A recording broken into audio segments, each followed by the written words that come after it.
Hi, I'm Nate the 300 Bias user here, and today I'm going to be reviewing this new King Krule album, Space Heavy. King Krule is an artist that when first coming across his music in 2020, I was put off by his low-key vibe that ends up returning on this newest project. But that didn't seem to stop me from enjoying the first couple of tracks as much as I did. The moody, slow psychedelic strings have a frolicking performance I can't get enough of, and it gets helped by the strong bass backing it up, not to mention the loudness sometimes surrounding it, and then stopping just to make you cherish the strings by itself. And with the follow-up Pink Shell, while I wasn't as into the track as the intro, my complaints was coming more from the wacky bass that threw me off. But this thing still jams with the drums being on point with the bass. And there's this with the horn coming in so raw, but heavy and in your face. A little on the fence, but more pros than cons. And a lot of good with the follow-up Seaforth. Very dreamy in the softness, full of gothic rock-esque strings. This thing takes me places, but then we get That Is My Life, That Is Yours, where I get the not too good of the low-key feel. The strings are catchy until I get bored, which doesn't take much long. And it's not very layered either. The follow-up Tortoise of Independency was definitely better due to how strong and heavy the guitar can get, but when it's not heavy, it's passable. But just because there are some underwhelming moments present doesn't mean the good of the album only ends up at the beginning. Deep in, there's Empty Stomach Space Cadet. It's super clean in the drums and deep bass that repeats, and I don't want it to stop. But I can't say I was really into the smooth sailing of the 1 minute cut it leads to, Flimsy, but maybe I'm asking for too much. But the full length track after, Hamburgerphobia, was fulfilling, even with it being as low key as it is. The scattered and energetic drum play and bass still managed to give out a fun break out of prison vibe. But afterwards we do get a long run of relative snooze. While I can appreciate the buildup of atmospheric synths on From the Swamp,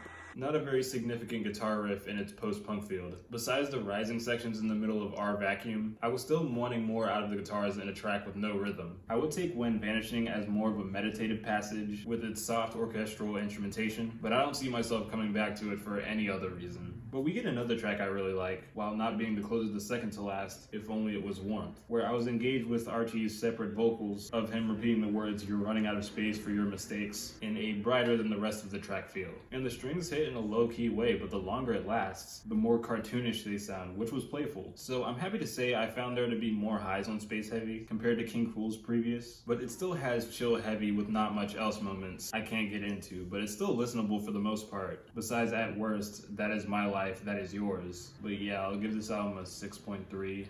Like, subscribe, comment how you feel, or give a suggestion. Check out my social medias, ring that bell. Thank you for 300, and I'll see you next time.